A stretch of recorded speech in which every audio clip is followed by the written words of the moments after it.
Hey everybody, welcome to Always Bored, Never Boring. I'm very much hoping we're going to hear something about the forthcoming Warhammer Quest Cursed City expansion soon.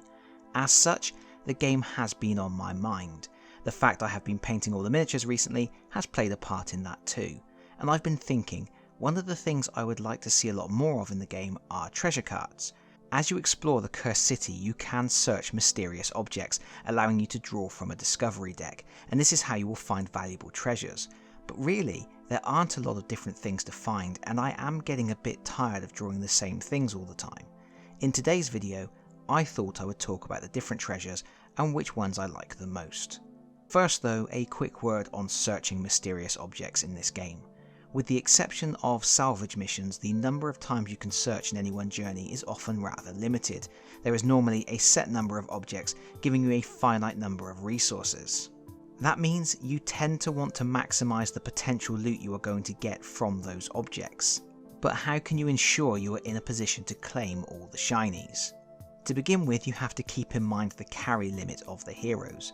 With the exception of Dagnai, each hero can only hold one treasure, so if they draw a new one, they have to discard one. This is wasteful. Try to get a hero with free space to do the search. They can always pass the treasure to an adjacent hero freely later on if it's something that would be more beneficial for someone else to have. Also, be aware that many discovery cards are Realmstones. These are used to buy upgrades and they don't count towards your carry limit.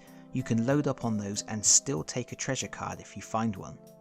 Unfortunately, some objects will be traps.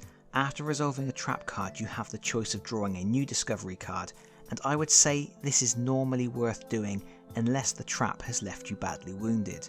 Missing loot is never good, especially if you've already taken an arrow to the knee searching for it. The final type of card in the discovery deck is the crisis. Drawing a crisis will send one of your heroes off on a little side quest. While a crisis can have benefits, granting you certain boons if you succeed, they can also cause damage and other inconveniences. Using a character like Dagnai, who has the ability to draw several discovery cards and pick which ones to keep, can help you to avoid the crises, but usually you are just going to have to suck it up and choose the right hero for the side quest you have stumbled across. And that's a big thing to be aware of. The hero that actually triggered the crisis doesn't have to be the hero that goes to resolve the crisis, and there are often clues in the wording of the crisis as to who might be the best person to send on the job, so pay attention. Also, be aware that discovering a crisis does not remove the mysterious object from play. You only remove a mysterious object if you find a treasure or a Realmstone, and that means you can search it again.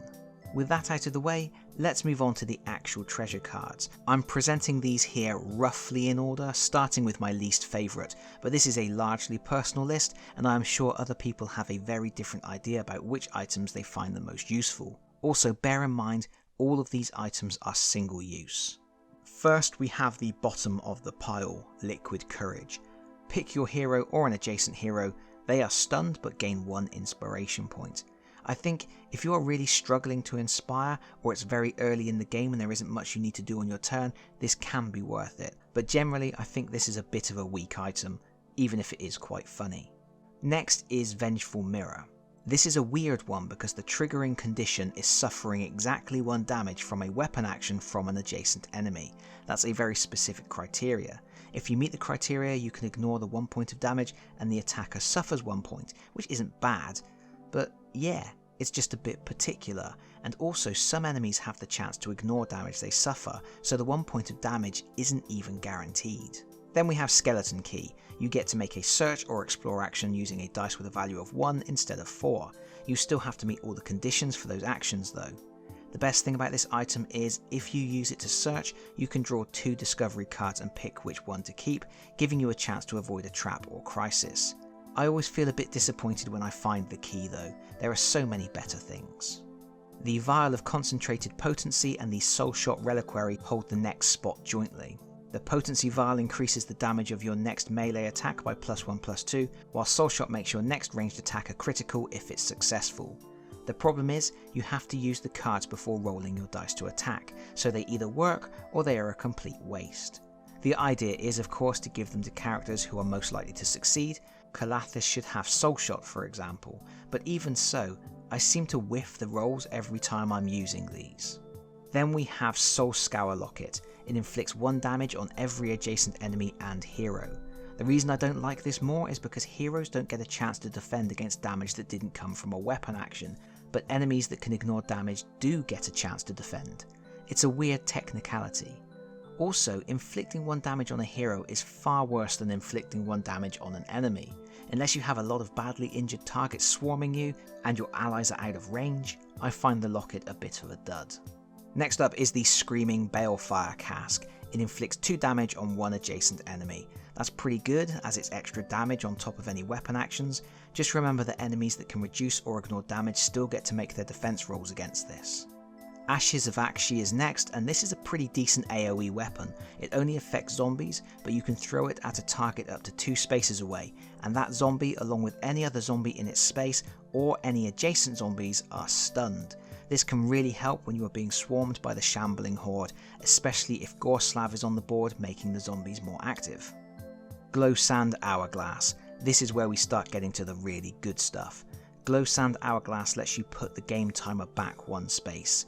This is really useful in general because it gives you 1 more turn before night falls and the enemies become more powerful, but it's even better if you can get one at the start of a deliverance mission, because you can use it to delay the arrival of the skull wave that intends to hunt you down, giving you a much easier time of it.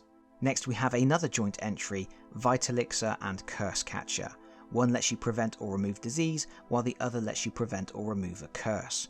Curses are generally nastier than being diseased, so the Curse Catcher is slightly more powerful in that sense, but I find you are more likely to get diseased than cursed, so the Vitalixer comes into play a bit more often.